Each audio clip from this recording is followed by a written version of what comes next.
Bonjour à tous, je vous souhaite la bienvenue pour ce nouveau webinaire Batilab. On a choisi aujourd'hui d'aborder un sujet qui reste finalement assez peu traité, voire même peu connu, puisqu'on va parler de la pollution électromagnétique à l'intérieur des bâtiments. Alors pour ce faire, on a invité d'abord Alain Richard, spécialiste de la problématique. Et M. Richard va nous éclairer sur ce que sont ces ondes électromagnétiques et la manière de limiter leur impact à l'intérieur d'un bâtiment. Et comme vous en avez l'habitude dans ces webinaires, dans une seconde partie, on va être sur un format plutôt retour d'expérience. Et c'est Claude Béraud de AJC Technologies qui va nous partager deux de ces retours d'expérience, deux cas concrets. Alors, avant de leur passer la parole, je vous rappelle les quelques règles d'usage. Vos micros sont coupés pour la qualité sonore de l'enregistrement. Je vous invite donc à poser vos questions par le biais du chat et nous ferons notre porte-parole à la fin de chaque séquence pour interroger nos deux intervenants. Le webinaire est enregistré. Il sera donc disponible en ligne sur notre site ainsi que sur la chaîne YouTube de Batilab dès le début de la semaine prochaine. Voilà. Vous recevrez un message avec toutes les informations de connexion. Alors, sans plus attendre, je vais passer la parole à Alain Richard du Fil de l'Onde. Le temps qu'il réactive son micro. Voilà. Et je vais arrêter le partage. Monsieur Richard, est-ce que vous nous entendez?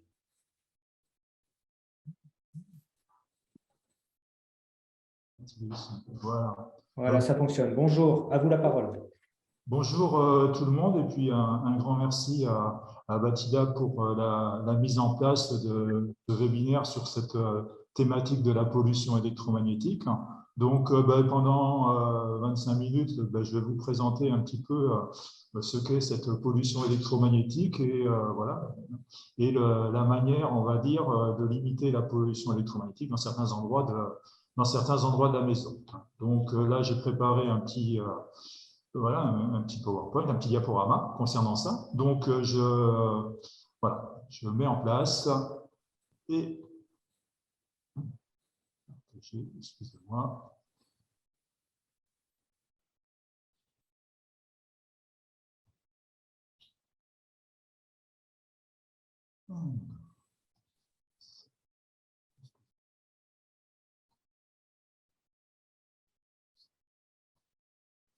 Bon, alors, l'affichage est bon, il ne vous suffit plus que de basculer en plein écran, ça sera parfait.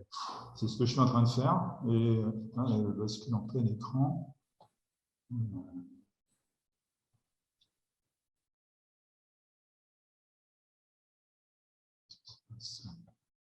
Bon. Désolé. Alors, essayez peut-être dans le menu diaporama juste à côté. Diaporama. Là, ou dans affichage à gauche. Affichage. Je ne sais pas ce que c'est passé. Bon. Ah, vous voyez, on a fait un test il y a 10 minutes, ça fonctionnait très bien. Bon, voilà. Donc, qu'est-ce qu'on appelle le terme? Bon, désolé pour ce petit contretemps. Hein. Donc, qu'est-ce que veut dire la pollution électromagnétique? Donc, le mot électromagnétique, ça, on va dire, représente en fait deux grandeurs physiques. Deux grandeurs physiques qui sont à la fois le champ électrique et le champ magnétique. Donc, le champ électrique et le champ magnétique sont, on va dire, des phénomènes physiques qu'on retrouve naturellement dans l'habitat. Donc, je vais d'abord vous commencer par vous présenter ce qui se retrouve dans l'habitat. Donc, dans l'habitat, je vais commencer par le champ magnétique.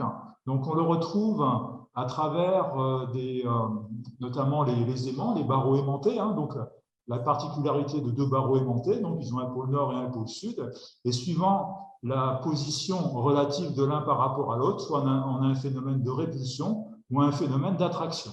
Donc, ça veut dire quoi? Ça veut dire que concrètement, physiquement, autour de ces barreaux aimantés, eh bien, on va avoir, on va dire, une zone d'influence. C'est un champ. C'est ça qui est présent autour de ce matériau ferromagnétique qui est un peu particulier.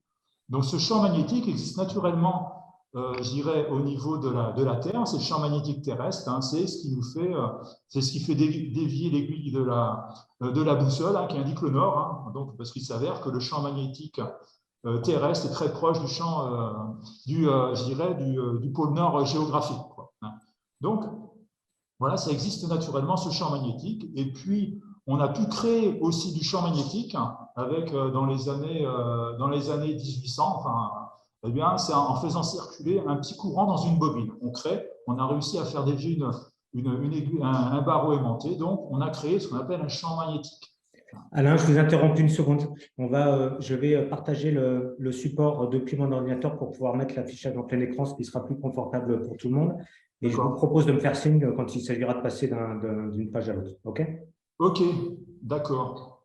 D'accord. Bon, je vais passer, voilà, donc là, vous allez passer maintenant le signe. Alors, comment on va se faire signe ensemble? Vous me direz suivant ou peu importe. Donc, suivant. Suivant, c'est donc là, on a parlé du barreau aimanté, donc suivant. Donc, on passe, on va dire, au champ électrique naturel. Il existe naturellement ce champ électrique. Eh bien, c'est ce qu'on appelle l'électricité statique. On peut le voir, on va dire, de manière assez naturelle. C'est notamment l'été, lorsqu'on touche on va dire une carrosserie de voiture, hein, on peut comment dire ça, avoir, je dirais, un courant de décharge qui va arriver dans notre corps. Hein, donc, en fait, ce qui s'est passé, hein, c'est de l'électricité statique qui s'est stockée dans la voiture. La voiture, elle repose sur un isolant. Quand la voiture roule, elle frotte sur l'air. Et puis, il y a des charges qui se mettent en place. On décharge, ça nous décharge. Donc, on a un champ électrique qui est présent. On l'a aussi, on va dire, en période d'orage. En période d'orage, c'est un petit peu une chose un petit peu similaire. Donc, on a un moment de chaud et de froid. On a des nuages et en même temps du beau temps. On a des mouvements d'air qui se mettent en place, se mettent notamment au niveau des nuages. Donc, il y a un frottement. Donc, le nuage va se charger de manière assez forte. Et puis, il va arriver à un moment donné où l'espace d'air entre le nuage et la Terre, le 0 volt, hein, qui est la référence, eh bien, il va y avoir une décharge électrique c'est la foudre qui va tomber. Donc, le champ électrique existe, on va dire, naturellement. Il existe aussi par beau temps, hein, entre la couche supérieure de l'atmosphère, qui s'appelle la ionosphère, et le sol. On a un champ électrique de l'ordre de 100 volts par mètre, hein, qui est l'unité de champ électrique. Donc, ce champ électrique, hein, il existe entre deux charges électriques. Donc, les charges électriques, on va dire naturelles, qui existent naturellement, ce sont à la fois les charges électriques négatives, qu'on appelle la plus petite, c'est ce qu'on appelle l'électron, c'est ce qui circule dans les fils électriques, hein, et puis ce qu'on appelle les charges positives, c'est les protons. Hein, donc, c'est un atome d'hydrogène dans lequel on a enlevé un électron. Donc, on a les ions positifs, les ions négatifs. Donc, dès qu'on a deux charges, une charge électrique et une charge positive qui sont l'une à proximité, eh bien, elles vont avoir tendance à s'attirer, et deux charges électriques de même signe vont avoir tendance à se repousser. Donc, on retrouve un petit peu le même phénomène que pour le barreau aimanté. Donc, autour de ces charges électriques, eh bien, on a une zone d'influence qui est présente, qu'on appelle le champ électrique. Hein, donc, on va changer de diapo là. Hein, là, on va passer à ce qui se passe dans l'habitat. Donc, dans l'habitat, on a de l'électricité qui est distribuée, et cette électricité, elle est, on va dire, alternative. C'est 230 volts alternative avec une fréquence de 50 Hz, c'est-à-dire que la tension change de sens tout le temps. Eh bien, une des propriétés du champ électrique, hein, tout comme tout à l'heure, je vous avais parlé du champ magnétique, on faisait circuler un courant dans une bobine, on avait du champ magnétique, eh bien, le fait d'avoir une tension électrique, ça nous crée un champ électrique. Et là, le fait d'avoir une tension électrique alternative, elle va faire qu'on va avoir un champ électrique alternatif qui va changer de sens tout le temps. Voilà. On va passer maintenant à la diapo suivante. Donc, ce qui fait que dans, je dirais, l'habitat, donc on a je dirais, toute installation électrique et tout appareil électrique va donc émettre un champ électrique, hein, et puis aussi un champ magnétique. Donc, maintenant, je dirais, ce qui s'est développé récemment, c'est ce qu'on appelle les technologies sans fil. Donc, la première, on va dire, les premières technologies sans fil, c'est le cas de la radio. Hein, la radio et la télévision au début du XXe siècle, hein, où on a pu transmettre, on va dire, de la voix, hein, entre deux endroits donnés avec un émetteur et un récepteur. Donc, que ce soit la radio et la télévision, on a une structure qui est un peu on va dire toujours la même chose. On a un émetteur qui est situé dans un endroit donné, généralement c'est au sommet d'une colline, on a un mât très haut, et puis vous avez un ensemble d'antennes qui vont capter, on va dire, le signal de l'émetteur radio, puis après, on va dire, l'électronique de chacun des appareils va reconditionner le signal pour le transformer soit en son ou en vidéo. Hein, et donc là, ce qui s'est passé récemment, eh bien, c'est que, oui, une chose que je dois rajouter en plus, c'est que cette onde électromagnétique est portée par une fréquence. Hein, donc, par exemple, la radio, c'est la bande FM, c'est autour de ce qu'on appelle 100 MHz, donc 100 millions de Hertz. Et au niveau de la télévision, c'est entre 400 MHz et puis jusqu'à maintenant, ça va à peu près à 700 MHz. Donc, pour chaque fréquence, on va dire, à chaque fréquence, on va pouvoir transmettre un certain type de signal. Et récemment, il y a les technologies sans fil qui se sont développées, hein, donc notamment le smartphone. Hein, donc le smartphone, lui, va communiquer avec une antenne relais. Hein, donc le smartphone est à la fois émetteur et récepteur. Émetteur lorsqu'on est en train de parler dans le smartphone, en communication avec un interlocuteur, et puis il est à la fois récepteur, mais quand votre interlocuteur vous répond, eh bien, il est à la fois émetteur et récepteur. Donc ce qui fait que ce type de technologie, hein, donc va être caractérisé par à la fois une fréquence. Donc pour les smartphones, vous avez la deux. Donc sur un smartphone, on peut, téléphoner, on peut regarder une vidéo, on peut envoyer des SMS, donc on peut transmettre divers types de données, que ce soit de la vidéo, du son ou de la donnée. Donc, pour ça, eh bien, vous allez avoir des fréquences particulières, la 2G, qui correspondent à la 2G, la 3G, la 4G. Vous avez aussi du Bluetooth, hein, vous avez aussi du Wi-Fi. Donc, toutes ces 2G, 3G, 4G, Wi-Fi, Bluetooth, c'est ce qu'on appelle des protocoles de communication. Hein. Donc, ça va être des protocoles qui vont être, on va dire, portés par une fréquence avec une fréquence bien spécifique et qui vont transmettre de l'information, donc du son, de la vidéo, de la donnée. Après, ça va dépendre de ce que l'on transmet. Donc, ce qui fait que à l'intérieur de l'habitat, eh bien, on va avoir tout un ensemble. La nouveauté, hein, depuis ces dernières années, c'est qu'on a multiplié le nombre d'émetteurs à travers l'habitat. Donc, les émetteurs, ça peut être un smartphone, ça peut être une tablette en Wi-Fi, ça peut être les enceintes connectées, les objets connectés. Hein. Vous avez même de la domotique sans fil. Donc, il y a de plus en plus d'éléments qui sont présents. Et ce qui fait qu'on a de plus en plus de champs électromagnétiques qui sont présents à l'intérieur de ça. Donc, ce que j'ai à dire sur cette technologie sans fil, c'est que les ondes qui sont émises sont portées par une fréquence. Hein, mais il n'y a pas que ça. Donc, la fréquence est bien spécifique. C'est l'Agence nationale des fréquences qui va régir, je dirais, à quelle fréquence on est autorisé à émettre. Hein. Vous avez par exemple toutes les télécommandes qu'on a pour les volets roulants, eh bien, sont toujours à la fréquence, soit c'est 433 MHz, soit 866 MHz. Et donc, vous avez une multiplication de fréquences par rapport à ça. Donc, ce que j'ai à rajouter en plus, hein, on va passer à la diapo suivante, excusez-moi. Donc, une des particularités des champs électromagnétiques, donc ils sont portés par une fréquence. Donc, ce que j'ai en électricité, c'est le 50 Hz. Et avec les nouvelles technologies, c'est la fréquence d'utilisation, la fréquence du Wi-Fi, la fréquence de la 2G, de la 3G, de la 5G maintenant. Ce que j'ai à rajouter en haute fréquence, c'est qu'on n'est pas simplement sur une fréquence, on est aussi ce qu'on appelle en pulsé. Hein, c'est-à-dire qu'on transmet de l'information. Je ne veux pas entrer dans le détail, c'est un peu l'ancêtre de ces technologies-là, c'est un peu le Morse avec le télégraphe. Hein, en Morse, eh bien, si on veut faire coder le mot salut, on fait la lettre S, silence, A, silence, L, etc., etc. On va coder le mot salut. Eh bien, lorsqu'on est en Wi-Fi, lorsqu'on est en 2G, 3G, 4G, le son va faire un peu le même principe. C'est-à-dire qu'il va y avoir une information, un silence, etc., etc. Donc, ce qui fait que les ondes, elles arrivent par paquet. Donc, elles sont portées par une fréquence.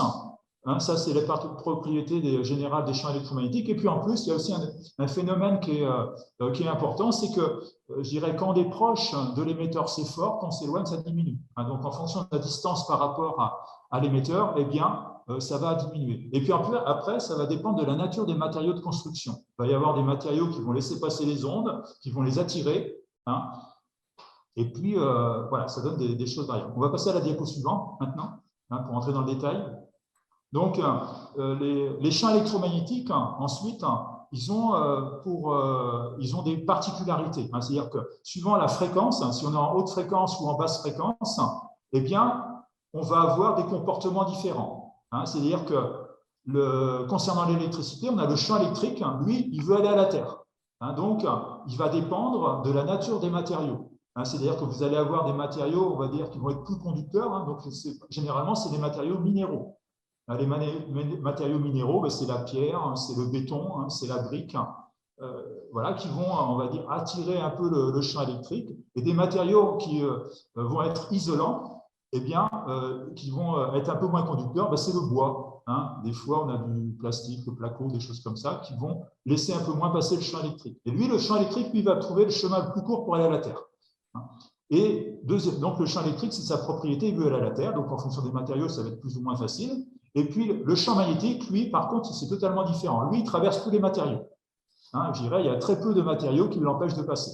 Donc, voilà. Ça, c'est pour l'électricité. Et maintenant, pour les radiofréquences, donc les radiofréquences, c'est un peu ce qui concerne les technologies sans fil, eh bien, le comportement, c'est un comportement qui est similaire à la lumière. Donc, il va y avoir des phénomènes de réflexion, des phénomènes d'absorption, de transmission. Donc, généralement, les matériaux minéraux vont atténuer. Donc, je vous ai parlé des matériaux minéraux. Le métal, ça empêche les ondes de passer, mais par contre, les matériaux isolants, ça va faire passer. Donc, vous pouvez passer à la diapo suivante. Voilà.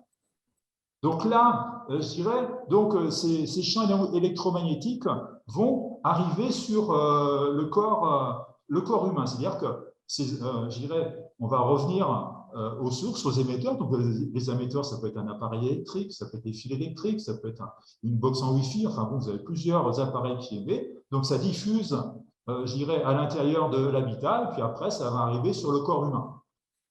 Donc, quel effet va-t-on avoir? Donc, un des premiers effets qui peut être perçu, vous avez peut-être fait l'expérience de téléphoner un peu longtemps, d'avoir le téléphone à l'oreille, eh bien, on peut sentir un effet bizarre au niveau de l'oreille.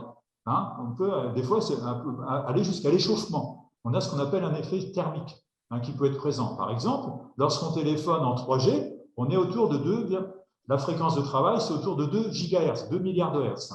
La fréquence d'un téléphone, d'un four à micro-ondes, c'est autour de 2-4 gigas. Donc là, vous avez un micro-ondes à l'oreille qui agit sur le cerveau. Et ça peut être perçu, cet effet thermique. Et puis après, ce qui peut se passer, donc, et c'est cet effet thermique qui est, on va dire, utilisé par la norme, qui définit les seuils des normes. Mais par contre, il y a des effets qui peuvent apparaître à des niveaux un peu moins importants. C'est-à-dire que les champs électromagnétiques, on va dire artificiels, liés à l'électricité et aux technologies sans fil, ils sont portés par une fréquence. Donc, si on est en basse fréquence, ça passe en positif et en négatif tout le temps.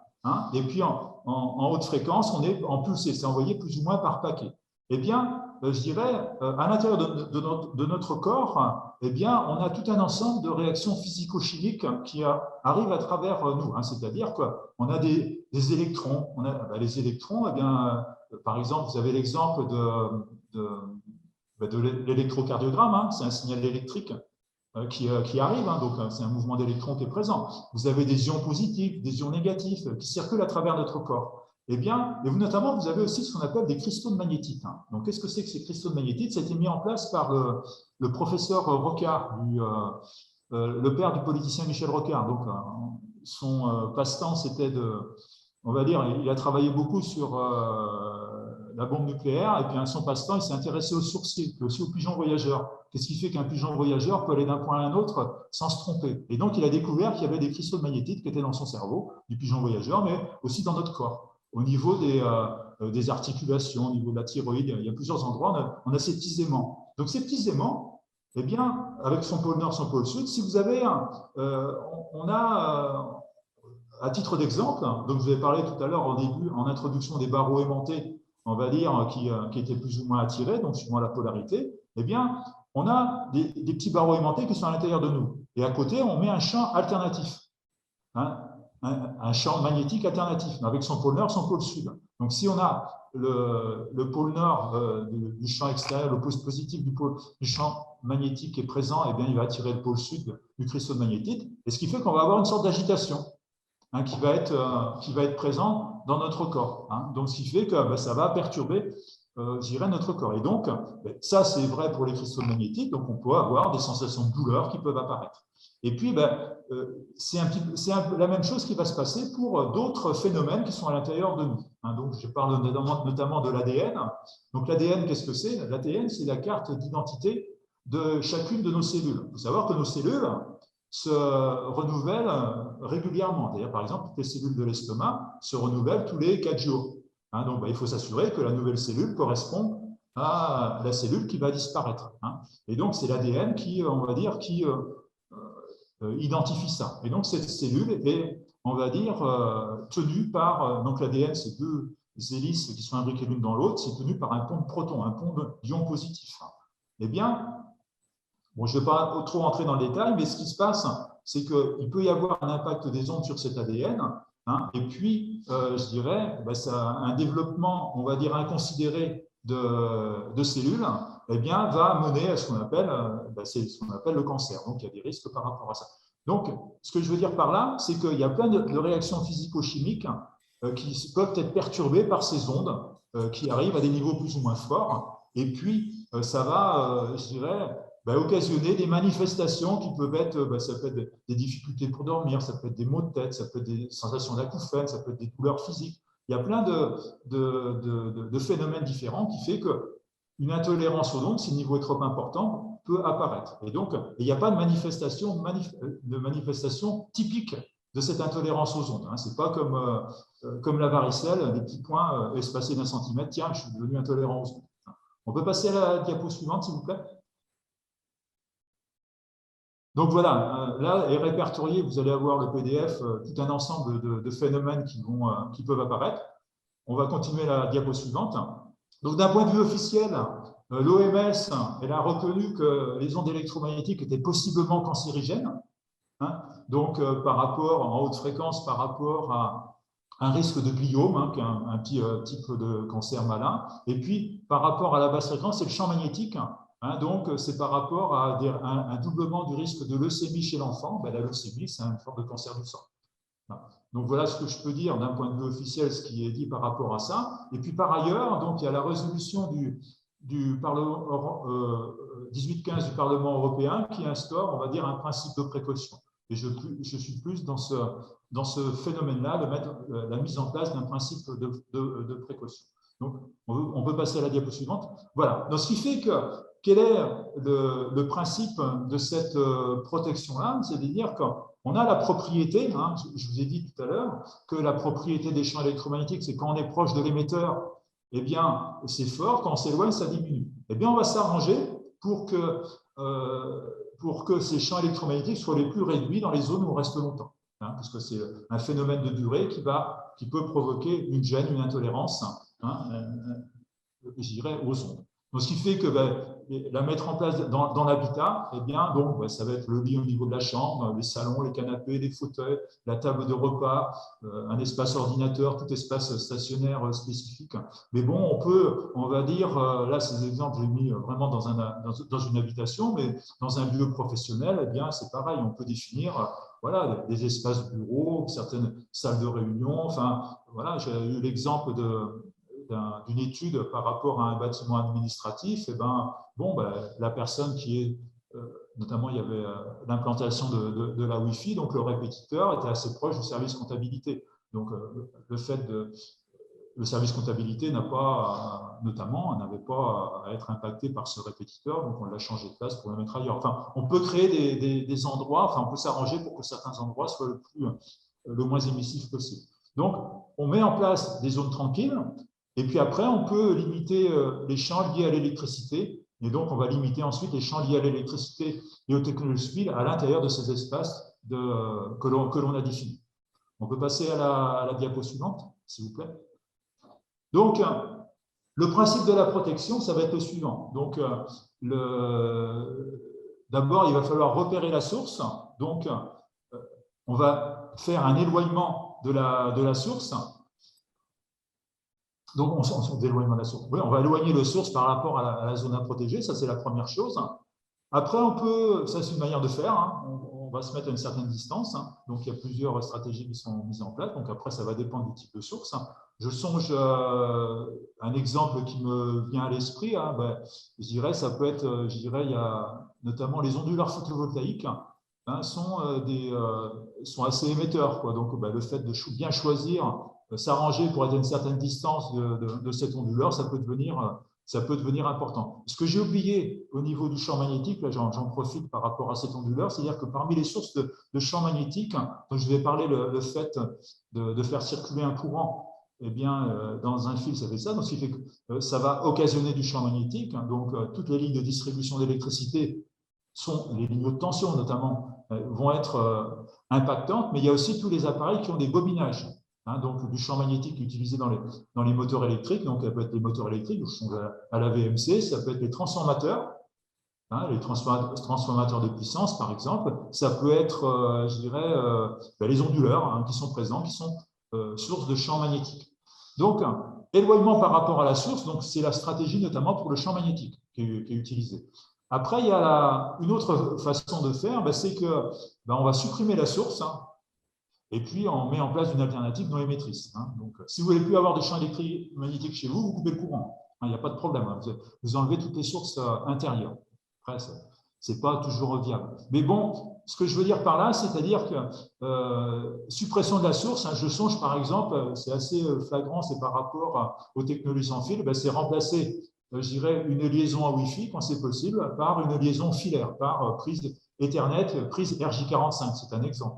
Un exemple un peu plus léger, c'est le radio-réveil à la tête du lit qu'on va remplacer par un réveil à pile. Enfin bon, il peut y avoir plusieurs manières de faire pour, on va dire, supprimer cette source-là, c'est-à-dire prendre une alternative qui est non émettrice. Et puis après, l'autre solution qui est utilisée de manière assez forte aussi, c'est de mettre un écran de protection par rapport à la source. C'est-à-dire ça va être de mettre des matériaux spécifiques qui vont atténuer le signal émis par la source, et ce qui fait que de l'autre côté du rideau de cet écran-là, on va avoir un niveau plus faible. Donc, je songe en électricité, c'est tout ce qui est câble blindé, gain blindé, qu'on retrouve chez la plupart des distributeurs. Le principe du câble blindé, je vais le raconter un petit peu rapidement. Eh bien, je vais dire que le champ électrique voulait aller à la Terre. Eh bien, c'est le principe c'est d'ailleurs qu'on va entourer ce câble-là par du papier d'aluminium raccordé à la Terre. Donc, ce qui fait que le champ électrique, il va être attiré par ce papier d'aluminium. Il existe ce qu'on appelle des peintures aussi. Il y a des peintures conductrices, donc c'est des peintures à base de carbone qui peuvent être mises. Il peut y avoir aussi des toiles. Donc, des toiles, ça peut être un maillage inox, ça peut être des sortes de moustiquaires qui peuvent être présents. Vous avez des rideaux, des rideaux, on dit anti-ondes, mais bon, à l'intérieur de ces rideaux, donc un rideau, c'est un tissage. À l'intérieur du fil, eh bien, on va mettre un petit fil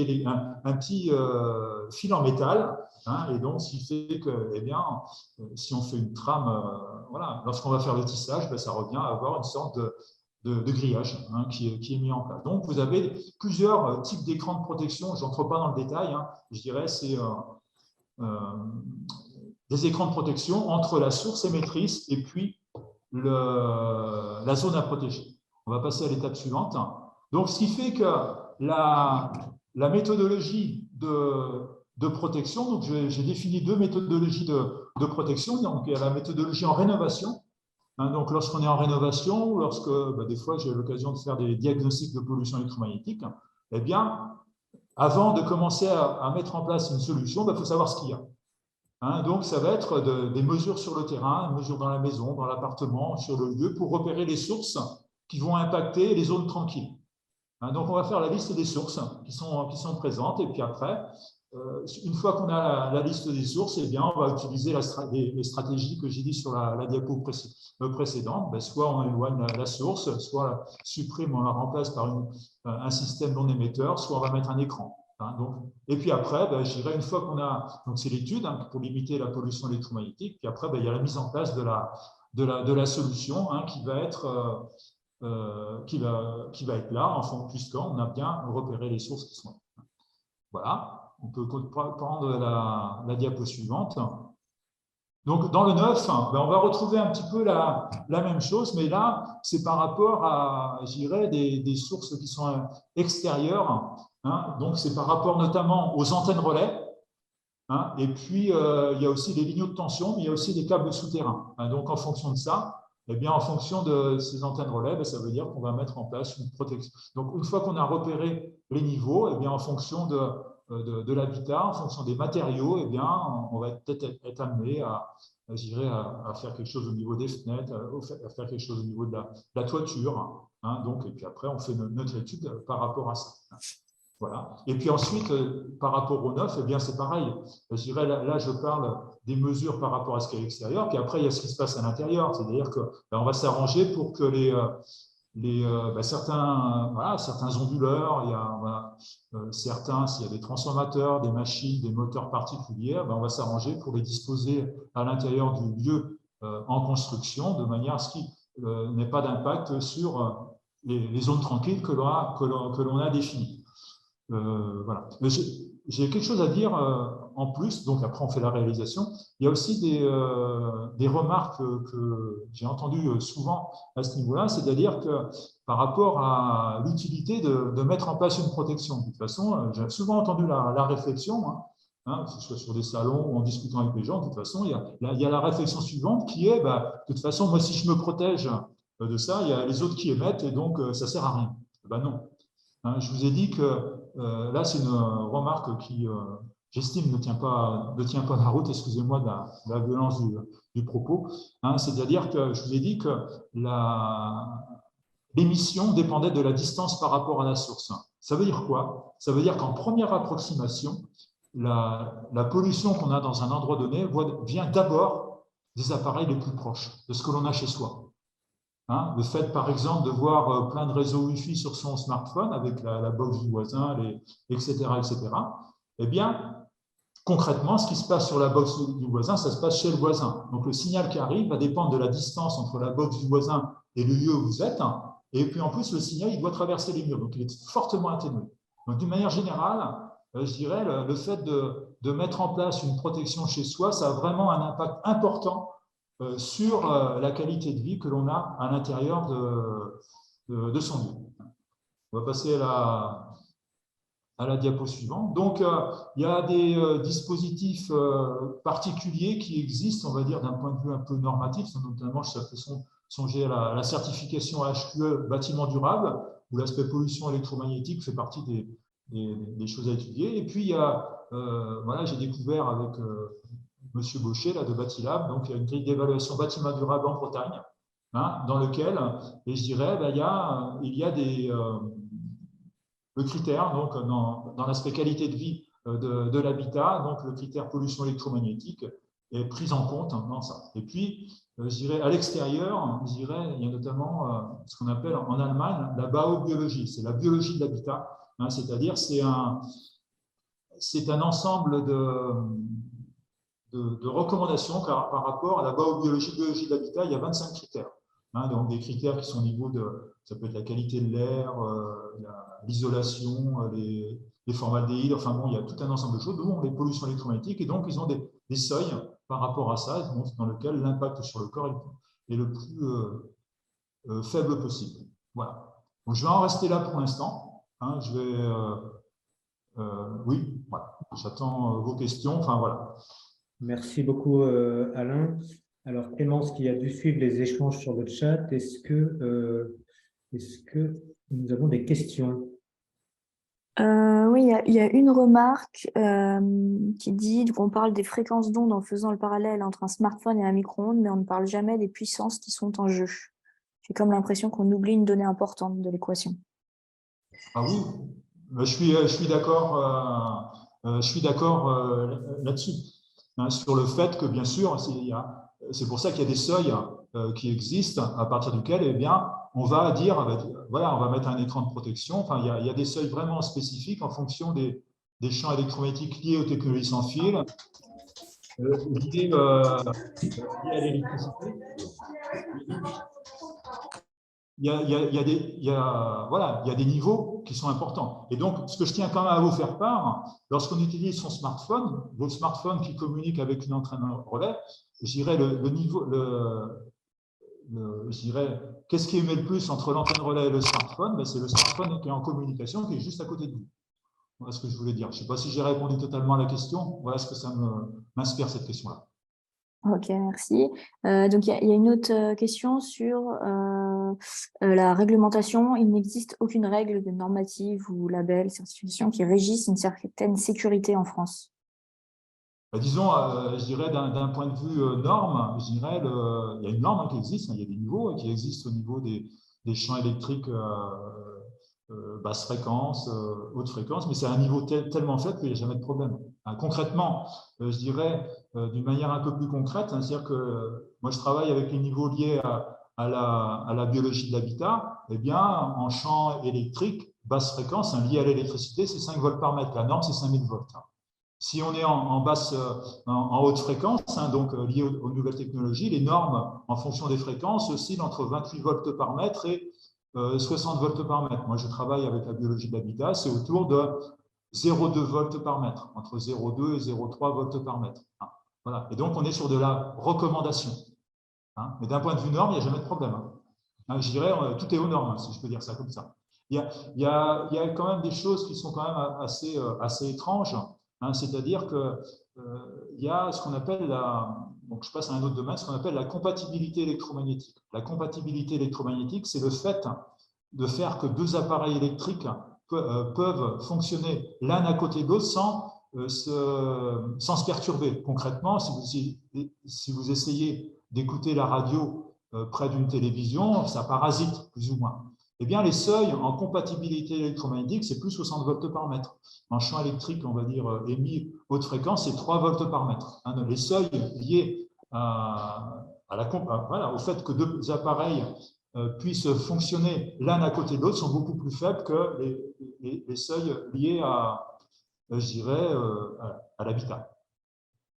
Merci beaucoup, Alain. Alors, je propose qu'on passe la parole tout de suite à Claude Béraud. Et si on a un petit peu de temps, on reviendra sur les questions qui sont restées en suspens, mais quoi qu'il en soit, on apportera une réponse par écrit dans la restitution sur notre site web si on n'a pas le temps d'aborder ça. Claude Béraud, à vous la parole. Vous avez probablement aussi un support à partager. On peut faire la petite manip rapidement. Oui, bonjour. Bonjour à tous. Attendez, je vais faire le partage d'écran. Partage d'écran. Non, j'appuyais pas sur le bon bouton. On est là. Je lance le diaporama. C'est bon pour le diaporama? Alors, de mon côté, je ne le vois pas encore.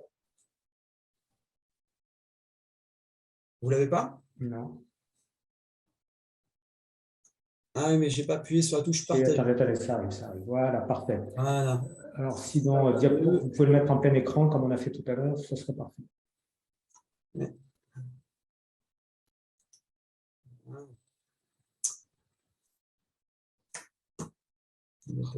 Là, c'est bon? Oui, c'est très bien. Merci beaucoup. Bon, bonjour à tous. Merci de votre invitation.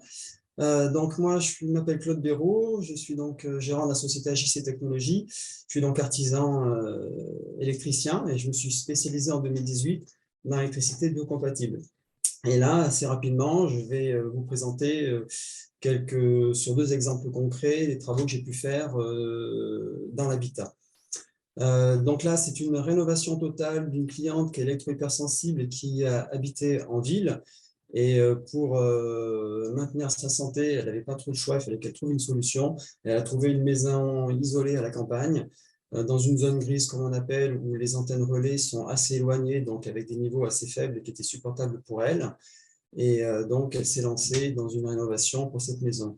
Donc, moi, en tant qu'électricien en électricité biocompatible, quand je démarre une étude d'une rénovation comme celle-ci, je vais avoir une réflexion qui va être une étude que je vais porter avec ma cliente, là, en tous les cas une cliente, pour disposer tout le matériel, où on met les interrupteurs, où on met les éclairages, où on va mettre les prises, où on met le tableau électrique. Comme dans l'exemple que vous voyez à votre écran actuellement, le tableau électrique a été placé au niveau de la remise pour qu'il soit le plus éloigné possible, simplement pour essayer, au niveau des courants les plus importants, d'avoir de la distance. Comme Alain a pu vous dire tout à l'heure, il y a une notion de distance entre la zone de pollution, enfin, ce qui produit une pollution, et là où on va vivre dans une maison. Une fois que cette étape est passée, je passe à l'étape suivante, c'est-à-dire que je vais avoir une réflexion où je vais réfléchir par où faire passer tout mon cheminement de mes gaines. Et là, entre autres, on est sur le plan de la maison que vous avez vu tout à l'heure, mais je suis au niveau du deuxième étage. Donc, je vais attirer votre attention au niveau du lit, par exemple. Au niveau du lit, eh ben, on va essayer de réfléchir à ne pas faire passer le câble d'alimentation des prises sous la tête de lit, par exemple. Voilà. Je vais essayer de garder au plus possible le passage proche des murs et je ne vais pas forcément traverser les pièces en ligne droite ou qui ferait que j'ai un champ magnétique par rapport au courant qui passe dans le câble, qui se retrouve sous un canapé ou un bureau, des choses comme ça. Donc ça, c'est la deuxième étape, c'est la réflexion, où doit-on passer, où doit-on faire passer les câbles pour impacter le moins possible. Donc après, on se met au travail et là, je vous montre deux photos. Donc celle de gauche, vous pouvez voir que tout a été câblé en câble. Et ce câble, Alain vous en parlait tout à l'heure, c'est un câble blindé avec un film à base d'aluminium qui permet de canaliser le champ électrique et de l'envoyer à la terre. Donc là, c'est une photo de cette maison qui est une grosse partie de la maison était en pisé. Et là, il y a des gaines qui passent. Et à l'intérieur de ces gaines, donc, il y a ces fameux câbles blindés. Donc, il y a l'approche électrique, mais aussi les clients, enfin la cliente en tous les cas, avait aussi donc, la réflexion au niveau du chauffage. Donc, pour elle, bien entendu, c'était pas du tout recommandé d'avoir des radiateurs électriques. Donc, elle est partie sur un poêle de masse sans électricité. Et en plus, c'était plutôt une réalisation assez sympa parce que cette poêle de masse a été conçue en forme d'escalier pour pouvoir accéder au premier étage. Donc ici, au niveau chauffage, zéro électricité. Deuxième réflexion, une pollution qui est importante pour une personne électro-hypersensible, c'est, mettons, l'utilisation d'un aspirateur. L'aspirateur, c'est un moteur, une puissance non négligeable, avec un courant important, donc un rayonnement important. Donc là, l'aspirateur a été mis dans la remise, et donc du coup, un tuyau nous emmène une bouche d'aspiration au niveau central de la maison, qui lui permet en toute sécurité pour elle, par rapport à ses ressentis, par rapport à ses problématiques d'hypersensibilité, de pouvoir passer l'aspirateur sans être impacté. Dans cette maison, dont je passe à la photo de droite, tout a été étudié au niveau de l'éclairage en courant continu. Tout à l'heure, Alain vous a bien expliqué le phénomène de l'alternance. On est en 50 Hz, 50 fois par seconde, courant continu. L'intérêt, c'est qu'on n'a plus d'alternance. Donc, automatiquement, je me retrouve avec un système d'éclairage qui est complètement supportable et qui apporte donc, du coup un confort pour pouvoir avoir un bon éclairage dans la maison sans que ça vienne lui créer des symptômes qui peuvent le fatiguer et puis se retrouver donc pas bien dans sa maison. Donc, il y a eu un gros travail de fait à ce niveau-là. Donc là, on voit un écran sous toiture, et cet écran sous toiture a une particularité spécifique. Elle a un film qui n'était pas du tout dédié au traitement des ondes, enfin au blocage des ondes, mais c'était plutôt un film qui a été mis dans la conception de ce produit pour jouer sur la chaleur, mais en fait, en contrepartie, c'est un avantage, c'est pour ça que ma cliente a choisi ce produit-là, c'est qu'elle lui permet de faire écran par rapport aux antennes relais de l'extérieur. Et donc, encore diminuer plus que le niveau d'exposition à l'intérieur de sa maison qui vient des antennes relais que lorsqu'elle est dans son terrain. Donc là, j'ai fait un tableau de synthèse par rapport au coût, parce qu'effectivement, toutes ces choses que l'on rajoute, que l'on fait en plus, malheureusement, ça a quand même un coût qui n'est pas négligeable. Bon, entre autres, dans cet exemple-là, dans cette maison, on s'est retrouvé avec un coût aux alentours des 1 000 € supplémentaires par rapport à une installation classique pour la fourniture des câbles.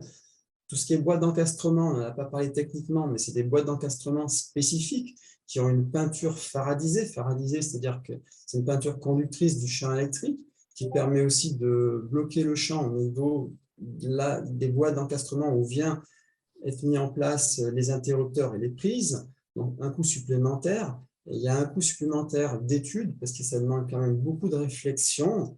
Il y a un coût supplémentaire au niveau de la main-d'œuvre parce que la mise en œuvre des câbles prend un peu plus de temps. Je ne vais pas rentrer dans le détail du pourquoi, mais ça prend quand même beaucoup plus de temps. La réalisation du tableau électrique aussi prend un peu plus de temps.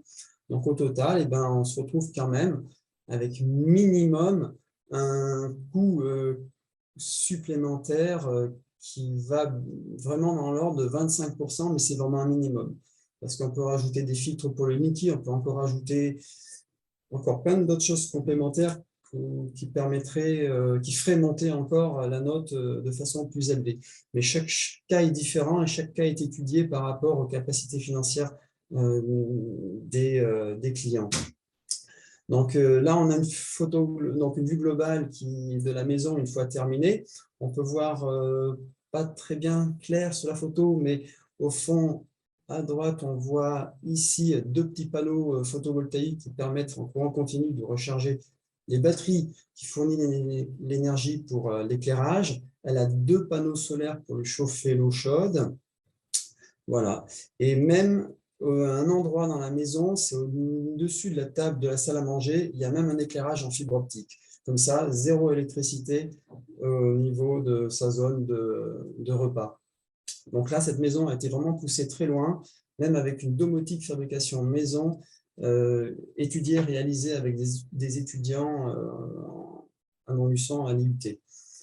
Bon, je vais vite parce que mon temps est quand même compté. Je vais passer directement à la deuxième cas concret, qui est une cliente aussi électro-hypersensible qui a commandé à un fabricant une tiny house avec cette recommandation particulière de tout réaliser l'installation électrique à partir d'un câble blindé.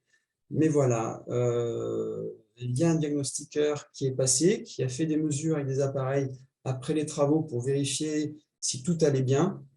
Et bien malheureusement, non, tout n'allait pas bien. Je vais survoler un peu rapidement les petits contretemps qu'elle a pu rencontrer. Donc là, on est au niveau d'un spot, au niveau d'une cuisine, un spot qui est avec une collerette métal, et cette collerette métal n'était pas reliée à la terre. Donc, du coup, c'était une source de pollution complémentaire, parce que ce métal va canaliser le champ électrique et va plutôt pouvoir bien rediffuser tout ce champ par rapport au raccordement qui est situé juste à côté. Et d'autant plus qu'on est sur une maison tiny house en bois, et je ne sais pas si Alain l'a dit tout à l'heure, mais le bois a la particularité d'être très conducteur du champ électrique. Je dis bien le champ électrique. Et donc, c'est d'autant plus important que dans ce type de construction, de bien relier toutes les masses métalliques à la terre. Voilà, donc on est sur toujours un spot, avec là, on voit la qualité du travail qui n'est pas du tout soignée au niveau du raccordement des spots, et en sachant qu'ils ont quand même dans l'ensemble bien travaillé au niveau de toute la partie câble qui commande les prises, mais par contre, ils ont vraiment fait un peu n'importe quoi au niveau des câbles, des éclairages, parce que ces drains ici, qu'on voit un petit peu des trucs métalliques, je ne sais pas si vous arrivez à le voir, mais ils n'ont pas été raccordés à la terre. Donc, source de pollution et amplification de la pollution. Donc, j'ai dû résoudre aussi et refaire le point sur tous les câbles de la tiny house. Donc là, on est au niveau de l'alimentation du chauffe-eau. Donc, ils n'ont pas utilisé de câble blindé par rapport à la prise à la fiche qui se connecte à une prise pour pouvoir alimenter le chauffe-eau. Donc là, source de pollution, ils n'ont pas respecté le fait qu'il fallait que ce soit blindé à cet endroit-là aussi. Photo suivante, c'est au niveau des éclairages. Là, on a un éclairage bois-métal. La partie métallique n'a pas été reliée à la terre. Donc, mon appareil de mesure qui permet de mesurer le champ électrique nous montre à une trentaine de centimètres 44,2 volts par mètre. Après modification et mise à la terre de la partie métallique, à la même distance, je mesure 5,7 volts par mètre. Donc, les nuisances sont plus du tout les mêmes. Là, problématique encore, détectée au niveau d'un extracteur. Juste au-dessus, il y avait la tête de lit. Donc là, on voit une valeur importante à 153 volts. Donc, l'électronique interne de cette VMC n'a pas été reliée à la terre. C'est ce que j'ai fait. Et j'ai pu constater donc une nette, mais très nette diminution à 17,8 volts par mètre. Donc, du coup, plus d'influence au niveau de la tête de lit. Là, au niveau de la mezzanine, je ne sais pas pourquoi, là, vous voyez, on ne voit pas de bois de dérivation avec le blindage. Comme je vous ai parlé tout à l'heure, les bois de dérivation sont spécifiques avec une protection spécifique. Et bien, au rez-de-chaussée, ils ont fait ce qu'il fallait. À l'étage, ils n'ont pas fait ce qu'il fallait. Donc, j'ai dû tout remodifier à ce niveau-là.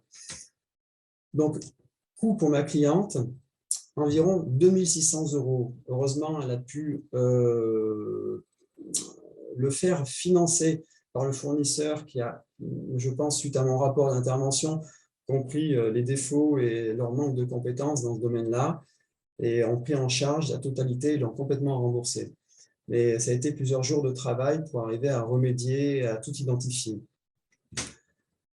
Donc, j'arrive à la conclusion. La conclusion pour ma partie, c'est que dans ce métier d'électricien biocompatible, comme on a pu le voir sur la Tiny House, il y a besoin d'être formé. On ne se lance pas comme ça à faire des tests biocompatibles si on n'est pas formé. La preuve, et j'en ai encore 2-3 exemples comme ça, quand on n'est pas formé, quand on n'a pas fait les investissements sur le matériel pour pouvoir faire nos propres contrôles, autocontrôle, et bien on passe à côté et des fois on aggrave la pollution. Ça demande de la rigueur parce qu'il y a plein d'étapes à réfléchir et du coup il y a vraiment un travail qui se fait tout le temps dans la réflexion, dans les idées, et c'est là, les idées, c'est d'être inventif en utilisant de la fibre optique, en utilisant de l'éclairage continu. Enfin voilà, il y a vraiment un domaine passionnant et faire l'électricité différemment, c'est vraiment un grand plaisir. Là, par exemple, mes clients, tout doucement, eh ben, c'est que quand je leur en parle, eh ben, j'en ai certains maintenant qui commencent à accepter de faire des choses un petit peu différemment. Là, par exemple, je suis sur un gîte. J'ai fait toute la rénovation de la maison en classique, mais là, on est au niveau d'une tête de lit. Le client a fabriqué sa tête de lit en bois lui-même. Eh ben, il a été d'accord de mettre des câbles blindés pour qu'au niveau de la zone de lit, donc au niveau de la tête de lit, en mettant mon appareil ici, je suis à 3 volts par mètre. La recommandation de la biologie d'habitat, c'est 5 volts par mètre. Je n'aurais pas fait en blindé du bois conducteur, et ben, j'aurais une zone très polluée à ce niveau-là, en dépassant peut-être 10, 15, 20, 30 volts. Bon, je ne sais pas, je n'ai pas fait la mesure pour voir, mais ça aurait sûrement été le cas. Et ben, pour ma part, la présentation est terminée. Si vous avez des questions, je suis prêt à répondre. Merci beaucoup, Claude. Alors, quelques questions. Une petite précision sur les câbles blindés. Est-ce que le blindage vient bien du fait que les brins sont torsadés pour limiter le champ électromagnétique? Il y a deux choses. Le câble, il est blindé par donc, un film d'aluminium ou de la tresse, comme on a pu le voir tout à l'heure pour le cas de la Tiny House. Mais ça, c'est la protection en champ électrique. Mais sinon, le torsadage des fils, ce câble blindé gris que vous avez vu, effectivement, il a un torsadage beaucoup plus important qu'un câble classique. Ça, c'est pour réduire le champ magnétique. C'est un phénomène physique que le torsadage réduit le champ magnétique. Donc, bien entendu, ça va dans le bon sens de torsader. Okay. Peut-être une précision ou une incompréhension, parce que vous disiez que le bois était plutôt conducteur, et on a une question qui nous dit, j'avais cru comprendre qu'Alain disait tout à l'heure que le bois était faiblement conducteur des champs électriques. Alors, est-ce que vous pouvez bien éclairer sur ce plan? Est-ce qu'on parle du champ électrique, du champ magnétique, et comment se comporte le bois? Alain, je ne sais pas s'il a la parole, s'il veut reprendre la main Oui, là-dessus. je vais reprendre la parole.